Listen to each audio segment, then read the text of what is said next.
What's up, cats? What's up? Guess who it is? Yep, I'm back. He's back. Fucker left me hanging. I know, man. Check it out. We're gonna do something we've been waiting to do for a little while. This is kind of one of my deals. This is something I went out and got. Yeah. This is something I was super excited about whenever I first got it, and this is something that I think may become a passion for me. I really enjoy it. I really feel like a lot of people are going to start doing it too, just with some of the devices coming out. But today, not to step on your toes, but today we're going to be reviewing the Dripbox 160 right here. And man, this thing is nice, and we're going to be comparing it to the original version 1 Dripbox. And let me tell you, I'm going to go ahead and go right off the bat. This device here, if you can make it work, it's great. But I wouldn't even say that it's great. Like, it has a lot of limitations. A lot of limitations. Maximum output 60 watts. 60 watts. And you've got to keep the 510 clean. Got to, because the minute you start getting some juice down in here, it's going to start hitting weak. It's going to not, you're not going to get hardly any vapor, and it's just, it's a very, very subpar device. I picked this one up for $20, I would say, and so $20, it's not bad, but a lot of people happen to like the Pico Squeeze more, and I haven't tried that one personally, but a lot of people seem to like that one, so maybe try to go that way if you want something kind of small. But we're going to compare these two because I think that these came out not too far apart, and what Kanger did with this one is just leagues above what this could ever hope to do. Yeah, the Dripbox Dripbox 2, hope to achieve. The Dripbox 2 kind of put the original Dripbox to shame. Yeah, the Dripbox 160 put it to shame, and then now there's, I'm not sure when it came out, but there's a Dripbox 2 that's an internal battery that goes up to 80 watts, variable wattage. That's right, I'm sorry, I got the name on it wrong. That's the Dripbox 160, and then there's a Dripbox 2 that is a regulated 80 watt. Yeah, it's a variable 80 watt internal battery, and it's got temperature control. They all come with these 7 mil bottles right here, just like this, or kind of this hard plastic. I haven't had any issues with these leaking or anything like that. No, I haven't had any leaking problems. No leaking issues with these, so that's very nice. A lot of people who squonk, they really enjoy the silicone bottles. They're really nice, soft. You just gotta breathe on the thing, and it, juice goes up it. So, but they do what they're supposed to. And if you're trying to get into squonking, this you may as well go ahead. I'm just gonna say it now. Go ahead and pass it up. Yeah, even if it's $20, pass it up, because this I picked up for like $30-$40. It's not much more expensive, and the Dripbox 2 I think selling for about $35-$40.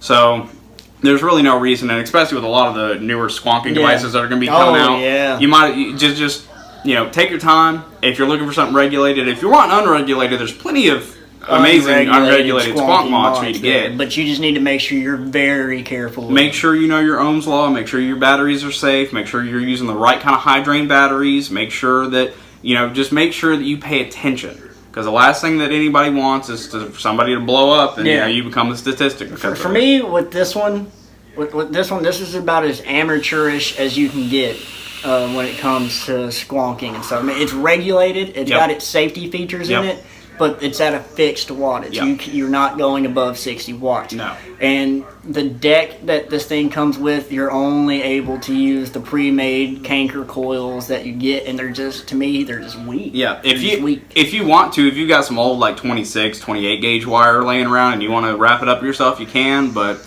I have not been able to get any Claptons or anything like that, and the smallest Claptons I cannot get them in. You can get them. I've actually gotten a Tiger coil in here, but it wouldn't fire. I used a single Tiger coil, and it wouldn't even fire. Right. Yeah, you know what? You're right. Right. I was able to get something similar like that in there, and it was very small, but I can only put one coil in there. It was designed, this is designed for dual coil, and I can only get one of them in there, and it was, the ohms on it caused it not to be able to fire. It was firing, but you were getting you were doing like this. Nothing. Exactly. Nothing. Exactly. You're not getting anything. So we're going to go over kind of the differences in these. We're going to go over, which one we think is better, which I think is obviously we just kind of said. You all know that we don't really like the original all that much. But, we're going to go into this. We'll show you everything. One thing I do want to say real fast is this box did come with an RDA very similar to that one, the Drip RDA, but it came with a Velocity style build deck. The build decks are still interchangeable. That was one cool thing Kanger did, is they did do the pre-built coils where all you did was you just unscrewed your kind of deck section, and then you can just pop in another one. Like I'll show real fast. You can take this off like this, and then reach over here, and then just unscrew the deck out of it. And then you just pull your deck right out, and then they made coils that were already wicked up and ready to go, and all you had to do is screw it right back into your base. As you can see here, another thing, here's your whole kind of build section. All you had to do was pop in a new one, and you were good to go. So, but the other one comes with a velocity style. The Dripbox 160 came with a velocity style. And which made it a little bit easier. It made it a bit better. A whole lot nicer, a whole lot easier, and believe me, the first time I got it, I slapped in some, big old meaty clappings in it, and it fired right up perfectly, and I haven't had any issues with this box ever since. So this thing has been a tank. It's gone to work with me. It's gone everywhere. This has been my go-to device for months now. So I definitely have a lot of good things to say about this. This one, I've got great things to say about. Yeah. This one, I feel like chucking this thing in the trash. If it was mine, I would, but... Yeah. But honestly, that one's probably just going to be given away to somebody who really wants it. Somebody who's just like, oh man, I really want to try squonking, but I don't want to, spend all this money on something I'm not going to like. I'll try to hand them that one and let them know right off the bat. This one might not be the best, but just give it a shot. Yeah, we're gonna have a lot more squonking stuff coming up here lately. You're gonna see me constantly changing out devices in this video because, like we've told you before, I do extensive testing. He does extensive testing. And as you can see, we each got a Pulse 22 sitting atop our thing right now because we got a special video coming for you in the near future. And this is one thing I can 100% say: if you do end up going out to get this Dripbox 160, find another RDA for it. That's the Achilles heel to this thing is the RDA. It's not a bad RDA. But there's so many better ones out there that you can use, and I just feel like there's no reason to limit yourself with that Drip RDA. No reason. No. The Drip RDA that comes with these Kanker squonk boxes, they're just kind of very subpar. They're just kind of mediocre. They're very meh. Yeah. So I mean, when it comes down to it, if we're gonna recommend an RDA for squonking, I would go something spend the money on it. And get spend the $30, 25, $30. Get the 22, get the 24. One thing I do want the dead rabbit. I want to say right off the bat though, the main reason I got the 22 was because this will only hold a 22 millimeter atomizer without overhang. So 22 millimeters is as big as you're going on this. But like I said, we got a special video coming up for y'all when it comes to these. Oh, yeah, we do. Y'all just wait for that one. I can't wait for that one, man. I can't either. I can't. Next Friday, I'm buying it. Oh, yeah? Next Friday, I'm buying it. So we got a lot coming up for you guys, but today, the 160, the thing it goes up to 160 watts, as we've said. It has temperature control. I don't normally use temperature control, but I tried out the temperature control on this, and it actually works pretty well. It's not the best in the world. I know that there are hundreds of other companies that make way better temperature control than Kanger does, but it works. So I give props to Kanger for that. It's a very simple to navigate device. There's only a few functions on it. You can change over to your temperature control just by clicking the fire button 3 times. And then you're in your temp controls, and you have nickel, titanium, stainless steel, nichrome. Yeah. You get all your basic... And then you're back to watch. Yeah, you get your normal menu section pretty much. Just 3 clicks to get you to where you need to go. 5 clicks on and off. Yeah, 5 clicks on and off. And then a couple of other little things you can do. If you hold down both the wattage up and wattage down button at the same time, flips your screen. So if you're a lefty, that's nice. The one that got me was the one you're fixing to show them here in a second. That one kind of messed me up. I was like, what? Okay. That's pretty cool. You hold down the power and the wattage up button at the same time. It changes the screen. Right up that damn screen for you. Changes it over from black and white to white to black. That's pretty nifty. It's really cool if it's something that you're interested in that you want to do. Hey, it makes it easier. Like if you're fixing to fall asleep, it's gone. Switch it over so in the morning you can just when it's still dark, you wake up in the middle of the night. You're like, oh, I need a puff. Just grab it. You can see where you're at and your battery. All that kind of stuff. That's pretty cool. It's very cool. And then if you want to lock it, you can just hold down all 3 buttons at the same time, and that locks your wattage. You can still fire it. But it won't. You can't change your wattage up. Your wattage down is locked. And so I will say that's probably one of the only really just cons that I found to it is there's no fire button lock. Right. So if we you have not found a fire button lock. So if you want to be really safe, you know this thing's going to get knocked around or anything for a while, you may just want to go ahead and just cut it off. Or if you're going to be super duper safe about it, go ahead and just pull your batteries out. Put them back in a case. I way over dripped that. It happens. I mean, over dripped that bad. I'm so used to just taking my bottle and squeezing it over the dead rabbit. And I did that to this. Yep. And that didn't work out the same. Yeah. That didn't work out right. But, so, I definitely have really enjoyed this device. It comes in 3 colors. It comes in a silver, it comes in a black, and it comes in the white, which you see here. I kind of like the white. It makes me think of a stormtrooper. You know, this is it. It's kind of my Star Wars mod. So, you know, I'm digging the white. Battery door is just a little piece on the bottom, just like a lot of manufacturers have gone to. Just click that open right there, and there's your batteries. Just pop it back right there. And then to get to your bottle, there's a notch right here. Just pop that off. There's your bottle. You can pull your bottle out, refill it. Very simple, very easy. It's got this stem right here that goes all the way up inside this bottle, so that way you get almost every last drop of juice. This thing holds 7 mils of juice in it. Yes, it does. Once you fill it up, just put it back. Just pop it in, and just put the little panel back on. Pop that little magnetic panel back on, and it is good to go. You're good to go. So, the basic squonking, just squeeze, you'll hear it, you're good to go. Run low on the squonk bottle there, but there you go. Now you got a nice, fresh, saturated hit. Never had to get a bottle out, never had to do nothing. It's very lazy man dripper. That's what this is. That's what that is. Lazy man dripper. It's very convenient. It's very convenient. I will say that. You know, when squonking came out a few years back, I was just kind of like, Yeah. I mean, if I get my hands on one, I'll play with it. But I wasn't into it the way I wasn't into vaping when squonking first came about, as I am now. And then, you know, Alex being my partner and stuff, you know, we're constantly calling each other every day, bouncing ideas off each other, and he just, you know what, I'm really getting into squonking right now. I'm really digging it. And I just told him, man, if that's something you want to review, let's review it. I don't give a damn, man. I mean, we're partners. That's what we're here to do. You know, you got an idea, we're going to do it. I got an idea, we're going to do it. We just want to make sure that our videos are good, that our stuff is properly tested. Now, I will say, I don't do much stress testing. I don't want to damage something like that Voopoo drag. I'm not going to damage test. It's not going to work. It's not going to get tossed around. It's not going to, you know. I'm not doing anything to my Voopoo drag. But that being said, we still do on weekends and days when we're going out, days when we're going to hang out at friends' houses. Extensive testing. We take it all there. It's just that me and him both work very manual, you know, physical labor jobs where, you know, we're crawling under houses or we're getting up in attics or we're, you know, we're doing this, we're doing that. So a lot of times we don't take our really, really high-end mods with us. Great. So I don't put my stuff through extensive damage testing. But the thing because we don't get multiple products of one thing to be able to do that. Like if we ended up having 3 of these, of course I would damage test. Yeah, one. I would damage test the shit out of it. You know, I would just be throwing it against the wall to see how many times it could take it. You know, I'd be treating it like most people are treating that Aegis. Yeah. Yeah, I don't know if I'd run it over, but, you know. But, I mean, that's the thing. And this one is a little bit more stress tested just because I liked this device so much. It did go to work with me. It went to work with me every day for a month at least.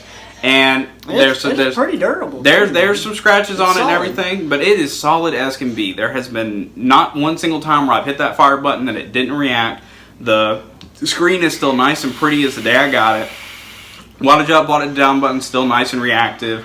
It's a very durable device. The only drawback to this device I can see a lot of people not liking is the size, because it is very low. It is a very big device. It is, you know, it's kind of, when you put it in your pocket, you know it's there. You feel it. It's weighing your pants down. You know it's there. So it's going to do this to you. Yeah, you're going to be sitting here. You're going to be walking like that. Exactly. So you're going to know it's there. That's the only kind of downside I can see of it. Yeah, and it is quite heavy. It's not a light mod, but it feels really nice in the hand. And, you know, I don't have the biggest hands in the world, but this thing right here, I can still get my fingers to touch and everything, no problem. I mean, this thing is just nice. It feels comfortable. It hits nice. It squonks well. There's no leaking. I haven't had any issue with, like, batteries getting torn up or anything because of just the nice little battery door. They just fall right out. So, you hit that... Dino Bite. it's okay, man. It's not terrible, but it's not great. Another thing I wanted to point out, we're not really going to do much of a close-up on this one just because there's really not a whole lot to show. So I was just going to show you guys, here's kind of the packaging for that Dripbox 160. It came weird. It's very strange, really is strange, and it pulls up like this, and what it sits like is your mod sits in, might be the other way. Yeah, this way. Sits like that. This is how you get it. Yeah, it comes standing up like that. I thought that was pretty weird. Like So- like a good little display. Like Yeah. here we go. But I will say that Kanger took a lot of precautions, and there's a lot of foam in the top of this. This thing, I shook it around when I first got it, and the box didn't rattle at all. So everything was nice. It was sturdy. It was very sturdy. That hole's deep. It's very It's going deep. to keep it secure in there. But then it comes with your box, and it came with you get your manual, your USB cable, you get extra O-rings for your RDA, you get an extra bottle for your squonking in case something does break. It comes with everything you could possibly want and need to come with your device. So, and here is actually, I didn't realize I had this, but here is one of the pre-made Kanger coils that goes inside your Dripbox RDA. Now, this is your standard 2-post style like we were talking about earlier. But, they just send you these and you can buy them. I don't know how prevalent they are anymore. I don't know if a lot of people still have them. But there's that. And another thing that this came with that was kind of interesting to me was this black piece right here that you can see in there. This actually goes in your top cap of your Drip RDA, and it works as a spitback guard. I never tried it just because I never had really an issue with it having spitback. The RDA was decent enough where I never had to worry about spitback. It didn't have a whole lot of room to build on, and it was just your standard kind of velocity style. And the airflow was kind of mediocre. I mean, like I said, they were basically exactly the same. The major difference between the Dripbox that came with the Drip RDA that came with the 160 and this one is there's actually 2 small holes on the other side. Like here's your airflow. On the other side right here, they had a mouth to lung hole. So if you still wanted to do mouth to lung hits, you could. But I don't know a whole lot of people who squonk who like mouth to lung hits. Yeah, not for squonking. That was kind of threw me off. But the Dripbox 160 is an absolute fabulous device. I really enjoy it. I really like it. The original Dripbox, I like it just because it was kind of the catalyst that started this whole love of squonking for me. Because when I first got it, I thought it was, just absolutely incredible. I barely had to take any juice with me. All I had to carry around was an extra battery or two. It was Tony B that really got you into it, right? Shout out to Tony B at the Vapor Trail channel for that, because I started watching his videos on the squonking and I didn't realize just how much squonking stuff there was. I really thought it was still just this small, finite community, and it's still quite a smaller community, but I mean, it's growing quickly. It is definitely growing. But the thing about it is it was expensive to get a good squonk mod. Good squonk mod cost anywhere from about $150 to $175 easily. And I mean, that's why when Kanger came out with the Dripbox, a lot of people were very impressed, and then E-Leaf came out with the Pico Squeeze. And a lot of people really liked it because they were affordable and they were a good way to get you started to see if you wanted to dive into squonking. So I have nothing but good things to say about this. Only really con I have for it is the size. It's big. For me, it's the size and the fact that there's no fire button lock. I don't like the fact that there's no fire button lock. But I mean, to be fair, a lot of devices don't come with a fire button lock, which it's okay. It's all right. I mean, it's no big deal. I haven't really just had a problem with a device just firing in my pocket. I think I've had it maybe happen once or twice, but it never really it's never been an issue. It's never been a problem. So yeah, I mean, it's a good squonk device. I'll say this.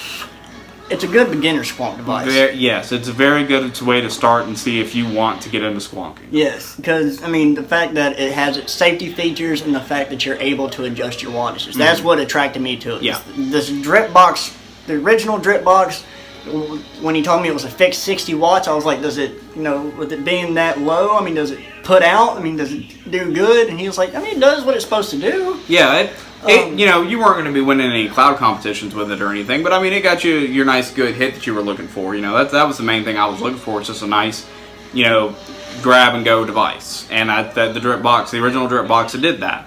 But after a while, the problems started to become very apparent. You had to make sure those 510s were clean. If juice was in there, it would not fire correctly. If you only got to use these small little itty bitty coils that Kanger sent you, unless you had your own wire to wrap up, which I personally didn't. So it just it's kind of like when you look at something and like you love it at first, and then you just slowly start to just goes downhill. That's what happened with the original Dripbox for me. And then when I got the 160, I realized just how great this could be. Because I enjoyed squonking whenever I had the original, but then whenever I got this, it made me realize this could be something that this might become a full thing. Yeah, when he gave me this one, and just the way that it was putting out, I was like, I don't know, man. If this is what squonking is going to be like, I'm not just going to enjoy it that much. It's going to be like an alright type of deal. I'll take that out with me when I go to Dollar General or something like that. But then he gave me the 160 here. And when I was able to go up past 60 watts, and I dug it. I dug it a lot. It made me be like, okay, you know what, Alex? I think you're onto something here, brother. Yeah. And, with all the newer stuff that's coming out and everything else, I'm very excited for. We're very excited to get a hold of some of it to review for you guys, just because I think that squonking might be my way of vaping from now on, unless something happens. If something else comes out that just blows us out of the water, then, that's awesome, and I'll move on to just whatever I like. But for right now, I'm really digging squonking. It just... I never thought that I would. For one, I never really thought I'd be much of a builder. I never thought I would be. I was very heavy. Yeah. He definitely kind of pushed me, like, all right, why don't you just try it? Just and then I started trying the avocados and stuff he had here, and I was like, man, that does get better flavor, man. And then so I just it kept digging in the back of my mind, like, yeah, all right. But, I thought I'd be sub-ohm tank until either I quit or, that was it. I was just going to run sub-ohm tank. Sub-ohm your dick off, just like Vaping Bogan would say. Yeah, I was going to sub-ohm my dick off. But, man, I haven't used a sub-ohm tank in Lord knows how long. The last sub-ohm tank I used, man, was setting up the wife's T-Priv. And I think the last one I used was that Blazer Pro that we reviewed. That was a damn good tank. So yeah, you know what? We've spent a lot of time on this one. We're coming up on 30 minutes. Let's do our rating, brother. I give this thing... You know what? No. Let's go with this one first. Okay, this one Let's right go here. with this one first. The original Dripbox, I'm going to give it a 4. And the only reason I'm giving it even as high as a 4 is just because it's the only reason why I even decided to go out and seek out something like this. It's got more of an emotional attachment to you. Basically, it's a little more sentimental, I guess. Because me, honestly, I was going to give it like a 2. Yeah, because this thing right here, it's not great. It has its problems. I got like a little gap in my little mustache right there. It looks weird. But, so, yeah, I give it just a 4, just mainly for sentimental reasons. I mean, it does what it's supposed to when it wants to. Yeah. It's kind of the way I see this thing. I mean, and y'all saw my opinion about it when we first started the video. Yeah, it's not a very good device. I mean, if like I said, if you really just want to try out squonking, you got $20 in your pocket, maybe pick one up. But I would just something I recommend. I wouldn't recommend it for anything else other than you got $20 to just itch and spend. Now I can honestly say it's safe. It's not going to blow up on you or nothing like that. It's just the performance it gives to me is just very. It's very low. Yeah, very low. I give it a solid 2 just purely because of that. Like I have no emotional attachment to it, so I'm looking at it just how good is it, and it is not good. I don't like it at all. But jumping over to this 160, man, I'm giving this a 9. And the only reason I'm giving it a 9 for me is just because it's heavy, it's big, and like he was saying earlier, it doesn't have a fire button lock on it. That for me, I'm going to give it a solid 7. I'm going to give it a solid 7 because, like you said, it is very big and bulky. It is very heavy. Yeah. And there is no fire button lock on it. And there's so much more going on with it now. But I'm giving it a 7. Because it is a good device. Yeah. It is an above average type of deal, you know. And a lot of people, man, they're kind of afraid of Kangertech just because Kanger's put out some very iffy products in their lifetime. But I will say that they definitely did good by this one. They definitely did this one right. They did good with the 160. They really did. And I'm not a huge fan of Kanger. Their SSOC coils for their sub-ohm tanks are really good. Oh yeah. But that's about as, besides the 160 and those SSOC coils, those are about the only two things really that I'm just like, they did a really good job on that. Everything else is just kind of subpar, and it's lower, higher. Back and forth, just kind of back and forth. It's kind of good, it's kind of not, it's kind of good, it's kind of not. But I do like how they decided to kind of break the mold, and they were the ones who were kind of like, let's try to make a squonker affordable. Let's make a mass-produced, easy to get a hold of, cheap squonker. And it's safe. It's not mechanical. It's not unregulated. So, with all that being said, we're happy with this purchase. And absolutely. We recommend the 160. Definitely recommend the 160. We haven't been able to test the Dripbox 2, but I feel like the Dripbox 2 would be another good one for a starter squonker. If you want something smaller, sleeker, or more ergonomical, I guess. I would seek that one out, but again, find a different RDA for it. Get a different RDA. The RDAs that come with these drip boxes are just kind of... And then, we have people like Vandy Vape and Geek Vape and everyone else who make just incredible squonk RDAs. You might as well just, go ahead and get ready to spend the money on one of those. Because I would definitely recommend the Dead Rabbit or Pulse 22, Pulse 24, even the Bonza RDA, even though we haven't tried it yet. That thing was awesome. Still, man. I'm very excited to get a hold of one of those. Yeah, that's pretty much it, man. I don't really have much else to say about this thing. I enjoy this device. It's a good device. He thinks it's a pretty good device. Yeah. I say that we get on out of here. We wrap this one up. So. All right, so y'all remember, subscribe, like, dislike, comment. I don't care if it's negative, just do it. Yeah, just say something, anything at all. Just do it. Follow us on the Instagram, Thrashing Vapes, Hoodrat_Vapes. Yep. We're here. Y'all know where to find us. Go and like us. So y'all have a good one. We're getting out of here.